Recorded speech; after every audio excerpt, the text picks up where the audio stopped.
Hi guys, it's Matt for Antihero magazine, and I'm joined today in the green room of Brixton Academy with Paolo from Trivium.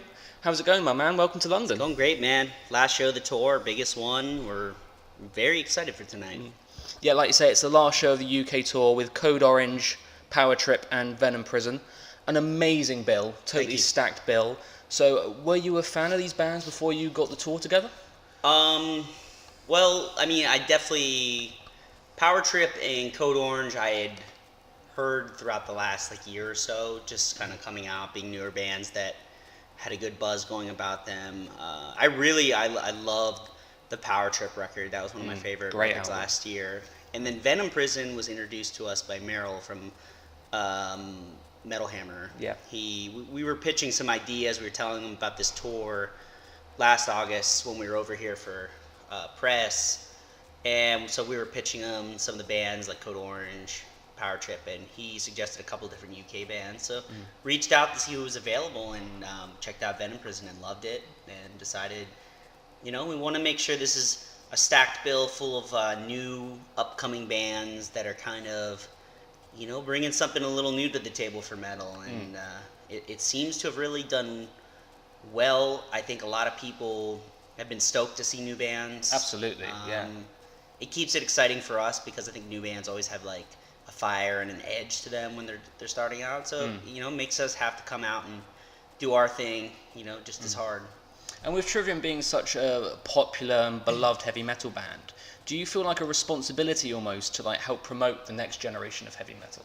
Yeah, I think so more than ever. I just think there's not a lot of real gatekeepers anymore, and I think gatekeeper sounds like a bad thing, but I think what used to be a good thing was that bands could, if you're new, you could kind of get into a pipeline to where you could get in front of a lot of people a lot easier. And now it's a lot harder for new bands because it's every single day there's something new. You're competing with not only just other bands and music, but games, a million things. And we're by no means a band that shifts culture or anything, but when we mention new bands, a good amount of people are going to check it out. Yeah. And I do think it's a responsibility to kind of continue, not only for our own sake of just being into music and still knowing what is relevant, what's happening, but also just to kind of push it towards fans that are maybe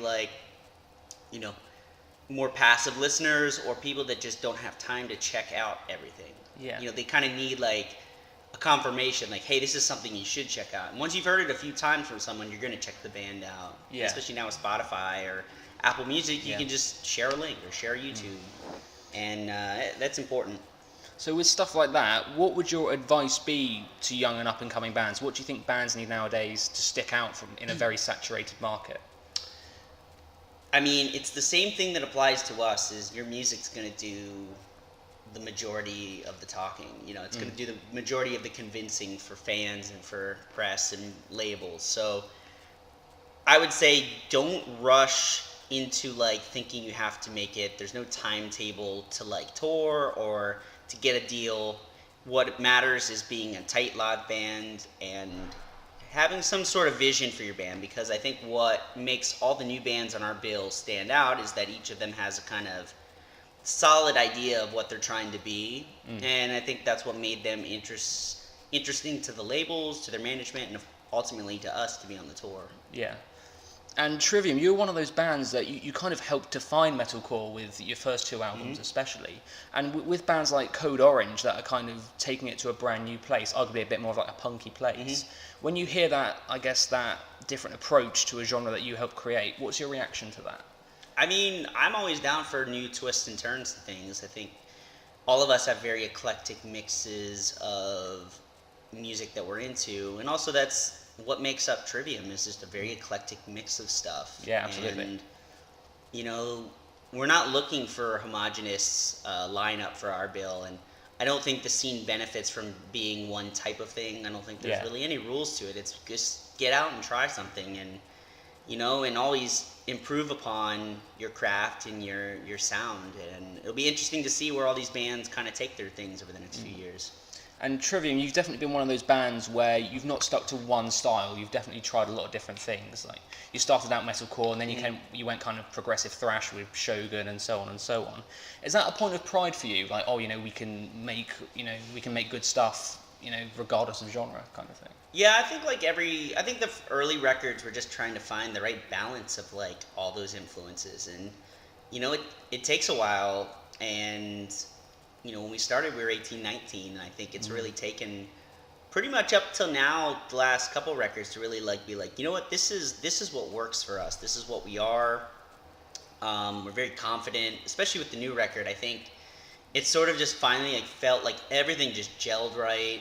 The way we wrote it, how comfortable it was, having Alex in the band, working with Josh Wilbur.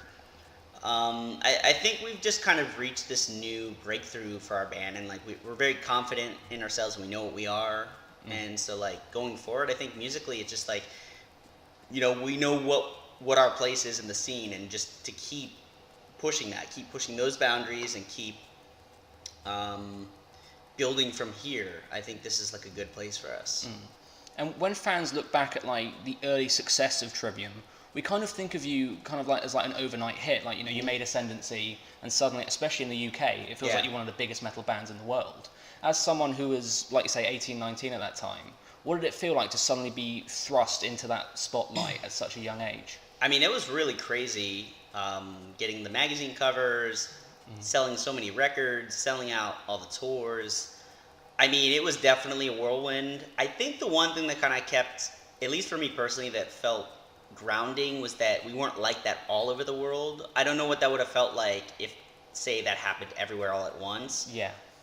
But it was kind of like a taste of like, this is what could be, and then everywhere else was sort of still reality. Like, we're still a new band, we're still, I mean, don't get me wrong, like, we definitely, in the States, especially with Ozfest, like, it was a breakthrough for us, but it was still like, we weren't at that point like we were in the UK. And it's kind of crazy now, coming to this point. It feels like around the world we're like, we've grown to like this similar size that we are in the UK everywhere, and it's just been a building process. But it's it was crazy. It was like, really wild, because success like that is like a once in a lifetime type thing. Yes, I mean, absolutely. I don't know, like, say tomorrow we double the size and get bigger, like, that would be crazy, but feeling it for the first time is like just such a unique experience. And with you guys being so successful at a young age, you obviously had to mature and kind of find your own way very much in the public eye. Do you think that was a help or a hindrance to the band ultimately? I mean, it's kind of both, because when you're young, you're sort of like brash, and you kind of know it all. You think you know it all, and so I think that works to your favor in some ways. I think, especially when you're in like a live band, you need to kind of almost have a sort of edge to you like that. But it was still like we were still figuring out how to write records and record records and do follow-ups, and can only learn one way, which is, you either make mistakes or you do it right, and you learn what works and what doesn't. So it was definitely a learning and growing process for us. But, when you start that young, you just have so much ahead of you, and thankfully we've had multiple opportunities to kind of keep perfecting it. Was there ever any jealousy from peers because of how well you did so early? I mean, there was definitely some awkwardness, I guess, jealousy, things like that, because it's kind of weird. Like, a lot of bands that are our peers were much older than us, or like maybe 10 years older than us in some cases. And then a lot of the bands that are like new now are our age. Like Power Trip's our age.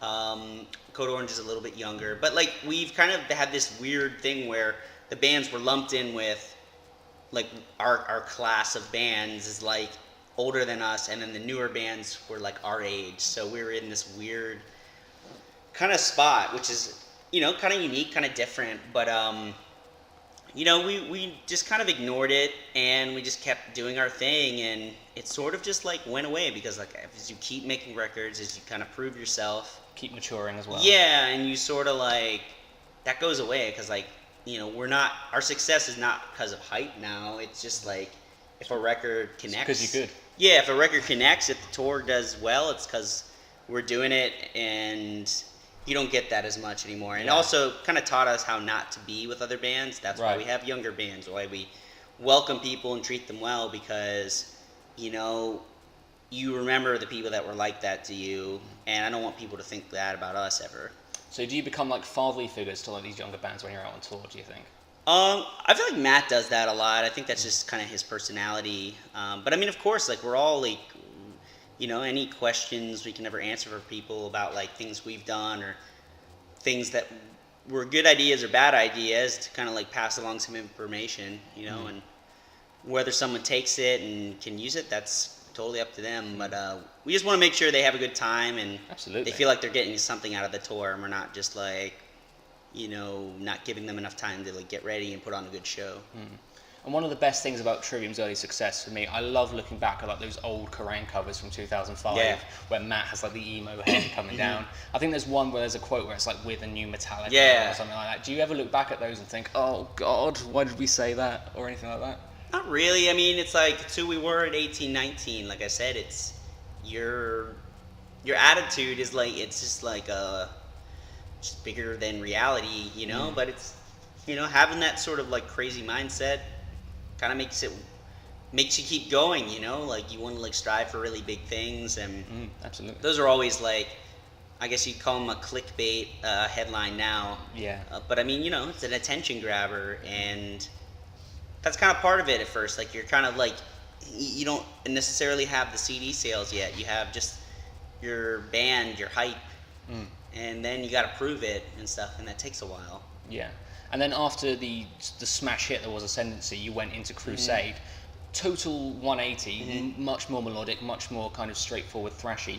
What was the thought process behind that? Because it was a total flip, it felt like at the time. I think it was just really not like having a solid vision and sort of not knowing how to react to like negativity of like on Ascendancy being kind of pigeonholed into one thing. And sort of the lesson we learned was that you don't react to like negative press. You do your own thing. You figure out what you want the record to be. And like since then, we've just kind of tuned out things and just do what we want. And then you see how people react, but you don't let that dictate what your follow-ups are going to be and stuff like that. And so I think it was just, to me, that record will always be like a big learning process, a lesson we had to learn, and full of songs that we still love to play, like Becoming the Dragon we're playing tonight. Yeah, great. So it was sort of like, you know, I think after Ascendancy there was a negative reaction, but like in time it's become kind of a fan favorite, and sort of that like as time passes and as new fans get into the band, they're like discovering the record without any of the negativity. They're just like, oh, that's cool, and you can feel the shift. There's not a very negative vibe towards the record or an awkwardness as much as it used to be. Yeah. So when it did come out originally and there was this backlash, what did that make you think? How did that make you feel when like you go from kind of being on top of the world, everyone loves you, to now we're not so sure? Well, I think that was the next lesson, which is that, you know, the hype and the new band shine will wear off, and you gotta live and die by your records. Absolutely. And that was it. You know, it was the reality. And like the irony is that records still sold a lot of records, and it still was like a success in terms of all of that. But it was the reality that you can't just show up and turn in like whatever. Like you gotta like really make some special stuff. I mean, we definitely came in on Shogun and In Waves, the following two records, and really, you know, we made sure we took our time and tried to know what we were doing before we put a record out. And those two following records, Shogun and In Flames, do you regard those as, I guess, a fusion of the first two albums? Because I think as a fan, that's what they seem like to me. Yeah, I think from Shogun on, we sort of like found a balance, you know, because Ascendancy has a lot of screaming, and since then, Silence in the Snow was kind of like the one that with, you know, no screaming, but like nothing on that. Since then, of all the records since then, like I think the balance of screaming and melody has really, we've kind of figured out what works best for us from Shogun on, and I think Matt just was becoming a better singer, and it just kind of, it felt right and comfortable. Like it felt better to write songs where like screaming wasn't like the main thing, but it was heavily featured throughout the music. Which album was it? Was it Vengeance Falls or Silence in the Snow, where the record cycle when Matt blew out his voice?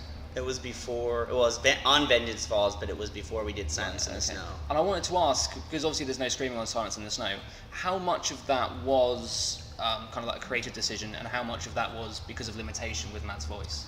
I mean, a big thing was the limitations. I mean, we could always have Corey scream on the record, or Matt maybe scream and not do it live, but I don't know, like, I think the thinking was that, like, if Matt can't regain the screaming ability with a new technique that he was learning at the time, you know, why put ourselves in a position where, like, maybe it'll never come back, and maybe we have to figure out something from there. And it was sort of like a really tricky time for us, because... Well, was that actually a thought, like, the screaming might never come Yeah, back? I mean, there was a possibility, because it wasn't like this was, like, an overnight thing, because...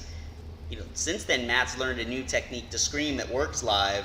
You know, on the record, it's different because, you know, when you sing and scream on a record, you have to get a performance. When you do it live, you can, you know, you're using a microphone and compression and a loud PA that you can work your voice differently to where you're not straining it every night. Yeah. You know, so there was no guarantee that that was going to come back. And it made a lot of things kind of tricky. It made the set list we played kind of like, I felt like from maybe a year, like before we had Alex till like 2-3 years before that, it just kind of felt like we were kind of like stuck in place with a lot of things, with the set list we played, the records we were making. I mean, that the limitations, it was just like, you never know that that's going to happen. Yeah. You know, that was just sort of freak thing, and thankfully nothing that was permanent or really seriously damaging, but it was sort of a wake-up call.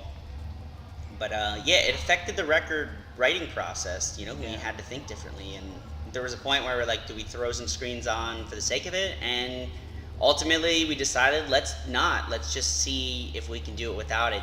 And it was sort of, you know, one of those things where you just try it and see what works. And I mean, we got our biggest single that we've ever had out of that record, so I think Which maybe one was being Until the World Goes Cold, Yeah. you know, like... You're playing that tonight, aren't you? Yep. Is that the only one from Silence in the Snow that you've got on the set list? This tonight, yeah. It's sort of, it's tricky with 8 records, balancing stuff, and the new record's so popular amongst the fans that it was like we had to play a lot more new stuff than we've done in the past, which is great. Yeah, But absolutely. it also means tough decisions with the set list. So. That must be great for you as an artist. Like, what's freshest to you, what's most exciting to you, is what the fans also Yeah. like. I mean, that was the goal. That was like, we got to make a sick record, and we got to make this the ultimate Trivium record, and that's what we like set out to do. And you know, we thought about like playing the stuff live, and I think like the last tour we did before we did the record was last year, the headliner in the UK, Europe. And it was our first tour with Alex, so it was like we went in with this like real just great vibe. You know, we played all this like old stuff that we hadn't been doing for a while because Alex could nail it, and it was just like, it just gave us that extra like energy going in. And now where we are as well with Sin and the Sentence, it's regarded by a lot of fans as, you know, definitely up there in regards to like Trivium's best stuff. So when did it kind of dawn on you, like, oh yeah, people are really digging this album, like a lot more than perhaps even some of the prior stuff?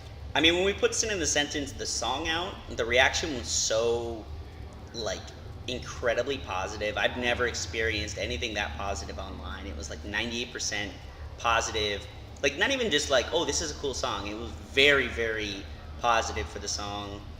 So many likes to dislikes, and I don't normally get caught up in that, but like, it's hard to like you notice if something is like really disliked or really liked, and it was very obvious. And I'm like, well, if you like that song, you're gonna really like what's coming, and so that was a good harbinger of what's It's a weird thing as well, because you don't want to get caught up in like that, you know, whole internet reception thing. Yeah. So it can kind of drive you mad.